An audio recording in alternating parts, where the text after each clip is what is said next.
انبیاء کرام، اولیاء کرام، صحابہ کرام کے حالات زندگی پر مشتمل فلمیں، ڈرامے مختلف ٹی وی چینلز والے دکھاتے ہیں.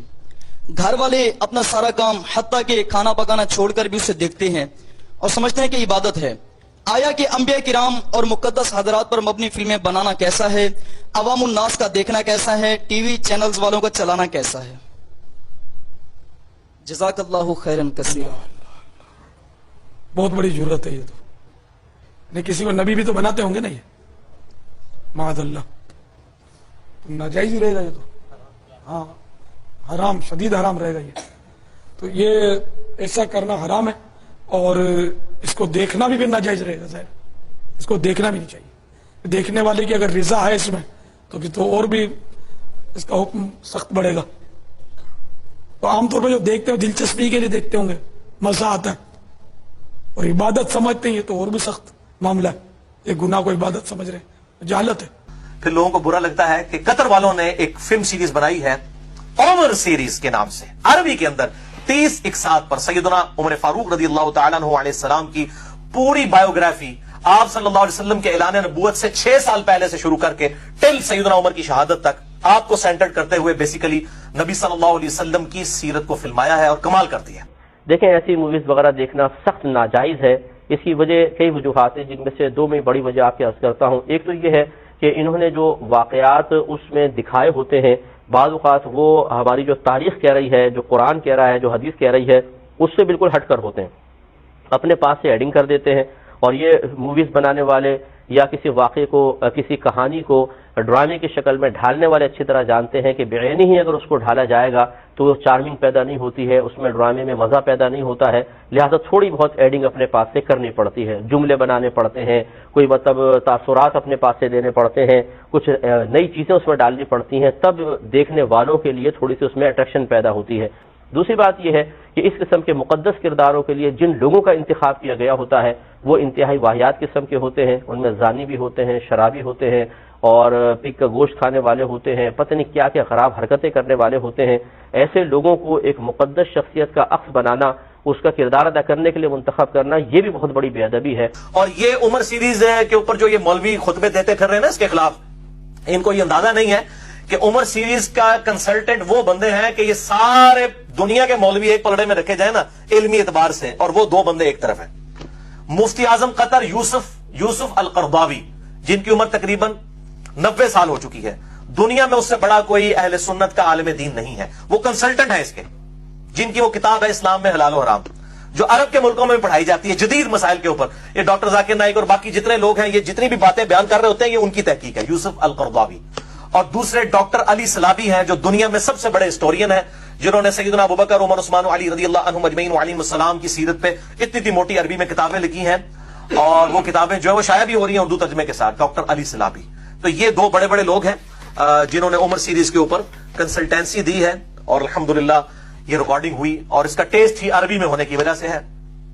حضرت عمر کی زندگی پر بنائی گئی فلم دیکھنا کیسا ہے؟ لوگ اعتراض کرتے ہیں. لوگ تو میرے بھائی قرآن اور بخاری مسلم پہ بھی اعتراض کرتے ہیں، مان کے بھی نہیں مانتے. عمر سیریز جو ہے میں سمجھتا ہوں نوجوانوں میں اس نے بجلی بھر دی ہے. میرا یوٹیوب کے اوپر آپ کلپ دیکھ لیں، اسلامی فلمیں دیکھنے کا شرعی مسئلہ کہ نوجوانوں میں بجلی بھر دی ہے جی اس نے، فلم نے. حتیٰ کہ یوٹیوب نے یہ فلم ڈیلیٹ کروائی ہے.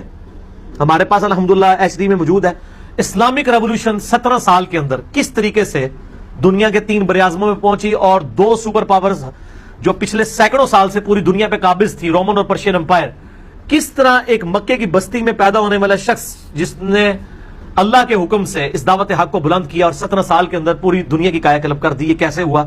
نبی علیہ السلام کے اعلان نبوت سے 6 سال پہلے سے لے کے سیدنا عمر کی شہادت تک یہ فلم بنائی گئی ہے. نبی علیہ السلام کو نہیں دکھایا انہوں نے، اصحاب کو دکھایا ہے. لیکن ایسے موویز جس میں صحابہ یا انبیاء کو پورٹری کیا جا رہا ہے، ان کو کیریکٹرائز کیا جا رہا ہے، اس میں شخصیات ڈالے جا رہے ہیں، وہ کہہ رہے ہیں، میں کہوں گا بالکل آپ مت دیکھیے، اس لیے کہ اس سے آپ وہ گھٹیا ایکٹر اور ایکٹریسز کی امیجز کو اپنے ذہن میں بٹھا لیں گے ہمیشہ. تو بالکل نہیں آپ دیکھیے، کوئی ایسی پکچر مت دیکھیے، مت بنائیے جس میں اس طرح کی. بہت سے لوگ صحابہ کی پکچر بنا رہے ہیں، ٹھیک ہے، اس سے جوش ولولہ آ سکتا ہے، لیکن وداؤٹ ادر کیریکٹر کہ یہ آدمی کون ہے نہیں پتا ہے، بس یہ ہوا تھا، یہ صحابی تھے، یہ جنگ ہوئی تھی، جنگ کا سین چل رہا ہے، اس میں کچھ لوگ لڑ رہے ہیں، ایسے ہوا تھا، ہاتھی والی جنگ تھی اور یہ تھی، سب ہو سکتا ہے. لیکن آپ کسی بھی امیج کو کیریکٹرائز مت کیجئے کہ یہ ہے فلاں یہ ہے خالد اور یہ ہے فلاں اور یہ ہے عمر اور یہ ہے سعد اور کیریکٹر، مطلب ان کو انڈیکیٹو مت بتائیے، جنرل سینس میں وہاں ایسی جنگ ہوئی عمر ابن خطاب کے دور میں اور حضرت عمر نے ان کو گائیڈ کیا، حضرت سعد کو گائیڈ کیا، بس ایک فوج جا رہی ہے، کون لیڈر ہے نہیں پتا، کون سعد ہے نہیں پتا، اس میں جس سے ایک جوش جذبہ ہے، ایک الگ بات ہے۔ وہ کہتے ہیں ہم دیکھیں گے تو ذہن میں نقشہ بن جاتا ہے۔ بھائی جب آپ صحابہ کرام کی جب لکھی ہوئی چیزیں پڑھتے ہیں اس سے بھی ذہن میں نقشہ بن جاتا ہے کہ جی حضرت عمر کا لمبا قد تھا، مونچھیں رکھی ہوئی تھی اور ان کا اوپر سے گنج ہو چکی تھی خود پہن پہن کے، تو یہ تو نقشہ تو ایک یہ بھی بن رہا ہوتا ہے۔ اور وہ ایکٹنگ کرنے والا دیکھنے والا یہ نہیں سمجھ رہے ہوتے یہ حضرت عمر ہے، نہ کرنے والے کو ہوتا ہے۔ یہ ایک ماڈرن طریقہ ہے دعوت پہنچانے کا۔ مجھ سے اگر پوچھیں تو میں تو کبھی یہ فلم نہ بناؤں۔ اب یہ جب کہ فلم بن گئی ہے تو ایسے ہمارے نوجوان جو لاکھوں نہیں کروڑوں کی تعداد میں جو ہالی ووڈ کی فلم رات کو دیکھ کے ہی سوتے ہیں، ان کو تو ہم کہیں گے کہ آپ یار عمر سیریز بھی دیکھ لیا کرو تاکہ آپ کو پتہ چلے آپ کے اسلام کے اصل ہیرو کیا ہیں۔ اور پھر عمر سیریز کے کنسلٹنٹ جو ہیں وہ للو پنجو قسم کے علماء نہیں ہیں، وہ دنیا میں ٹاپ آف دا لسٹ علماء ہیں۔ باقی تو صرف نام کے ڈگریوں والے علماء ہیں نا، وہ واقعی محقق ہیں جن کو کافر اور مسلمان اتھارٹی مانتے ہیں۔ نمبر 1 یوسف القرضاوی، 90 پلس ایج ہے، مفتی اعظم قطر، وہ اس کے کنسلٹنٹ ہیں۔ انہی کے شاگرد ہیں ڈاکٹر علی سلابی، جن کی دارالاسلام اہل حدیث نے اتنی موٹی کتابیں حضرت ابوبکر عمر عثمان علی رضی اللہ عنہ اجمعین وعلیہم السلام اجمعین کی بایوگرافی پہ چھاپی ہیں۔ ڈاکٹر علی سلابی وہ ان کے شاگرد ہیں، وہ کنسلٹنٹ ہے۔ یعنی مفتی اعظم سعودی عرب بھی نا علمی لیول پہ ان کے مقابلے کا نہیں ہے، چاہے جائے کہ آپ باقی کسی کی بات کریں۔ یہ وہ لوگ ہیں، یہ وہ یعنی عرب کے علماء بھی جن کی کتابیں پڑھاتے ہیں۔ اسلام میں حلال و حرام یوسف القرضاوی کی وہ کتاب ہے جو آپ سمجھے the only recognised book on modern age issues, یعنی جدید دور کے جو مسائل ہیں اس میں دنیا میں ایک ہی کتاب لکھی گئی ہے، اسلام میں حلال و حرام، اردو میں ترجمہ ہو چکا ہے، اور یہ ایز اے ٹیکسٹ بک سعودی عرب میں علماء کو پڑھائی جاتی ہے، اور یہ یوسف القرضاوی نے لکھی ہے جو عمر سیریز کے کنسلٹنٹ ہیں۔ میں آپ کو ان کا علمی لیول بتا رہا ہوں۔ اور یوسف القرضاوی کو یہ اعزاز حاصل ہے کہ انہوں نے مولانا مودودی کا جنازہ پڑھایا ہوا ہے۔ اتنا اختلاف ہو گیا تھا کہ جنازہ کس نے پڑھانا ہے۔ امام کعبہ بھی خواہش مند تھے کیونکہ وہ سب سے پہلے شاہ حسن ایوارڈ جو ڈاکٹر ذاکر نائک کو 2015 میں انہوں نے دیا وہ مولانا مودودی کو ملا تھا، لیکن پھر اس وقت کنسنسس ہوا کہ ڈاکٹر یہ جو یوسف القرضاوی سے بڑا کوئی عالم دین نہیں ہے وہ پڑھائیں گے۔ قذافی اسٹیڈیم میں پاکستان کی ہسٹری کا سب سے بڑا جنازہ ہوا ہے مولانا مودودی کا، اور یوسف القرضاوی نے پڑھایا تھا، اور وہ بھی ان کو مولانا مودودی صاحب کو الامام لکھتے ہیں، ان کے ریفرنسز کوٹ کرتے ہیں۔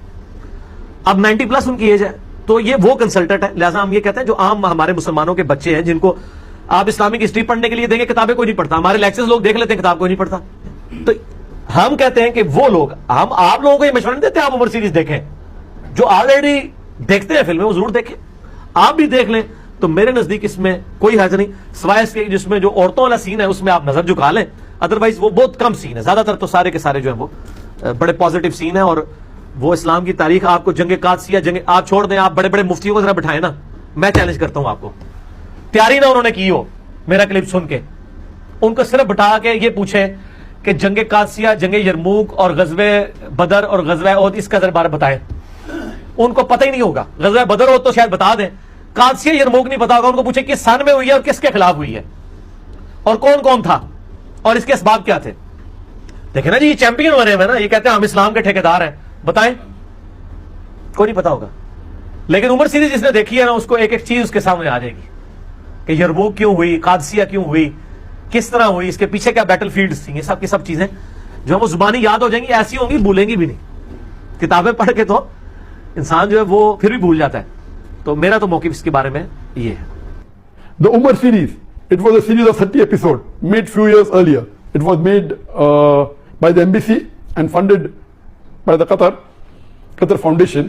Even that, I've seen that you cannot say it's 100% Islamic. There was music, there was some scenes of ladies, but as far as message is concerned and Umar series are concerned, the knowledge in it, the hadith is quoted, the Quran is quoted, it is wonderful. It will surely get a person closer to Islam. There is no obscenity in it. There is not major haram in it. Yes, music is there. And alhamdulillah, as far as Umar series is concerned, majority of the hadiths are sahih. There may be a few here and there.